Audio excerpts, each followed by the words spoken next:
اور 1 سال کا ہوتا تھا وہ، یعنی اس زمانے میں.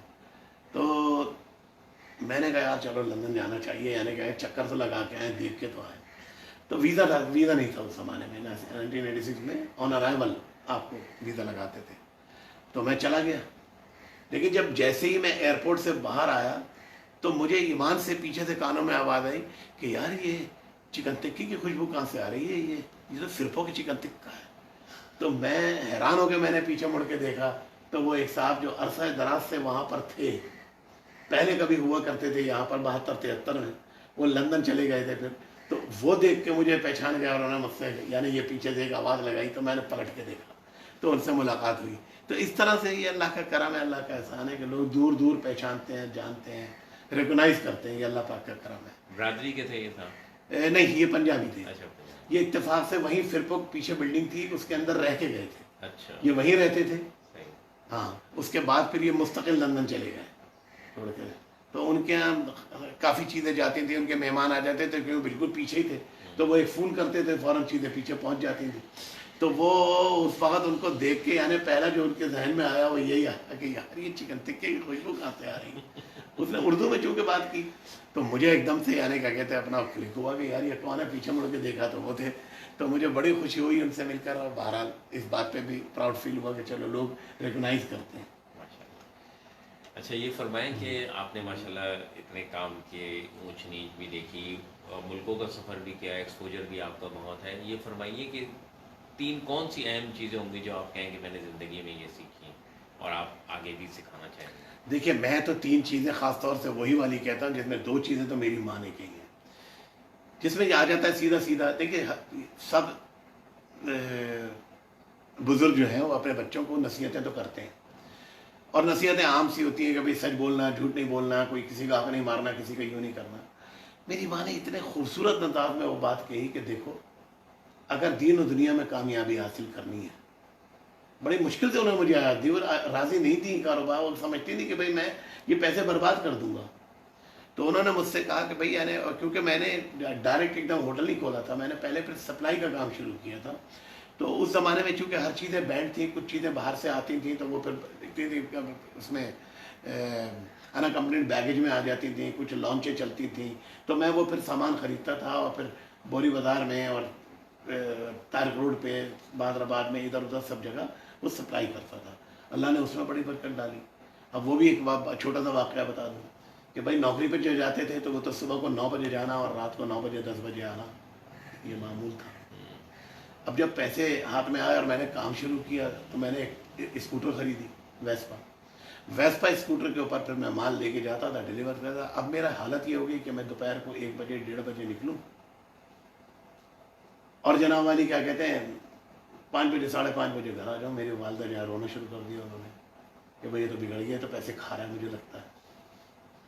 اب میں نے ان سے کہا ماں کوئی ایسی بات نہیں ہے، اللہ کا شکر ہے، آج بھی مجھ سے آپ حساب لے لیں، سب کچھ کر لیں. انہوں نے کہا نہیں تو غلط عادت میں پڑ رہا ہے، یہ کیا پڑا رہتا ہے، سوتا رہتا ہے، جاتا نہیں ہے، یوں نہیں ہے، تیرا باپ تو ہے نہیں جو تجھے دیکھے. میں نے کہا اچھا ایک کام کریں، کل سے میں انشاءاللہ سویرے جاؤں.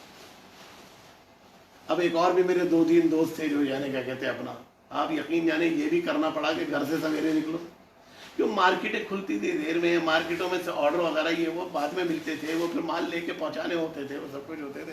تو وہ اتنی دیر کا کام نہیں تھا لیکن نفع اس کے اندر الحمدللہ بہت ہے. آپ یقین جانے کہ اس زمانے میں جہاں 120 روپے مجھے تنخواہ پہ میں نے چھوڑا تھا، 500 روپے میں نے ایک دن میں کمائے. خدا گواہ ہے، میں اپنے رب کو گواہ کر کے کہہ رہا ہوں کہ بھائی ایک وہ تھا بوری بازار میں جس کے لانچیں چلتے تھے، اس نے مجھے ایک آئٹم دیا،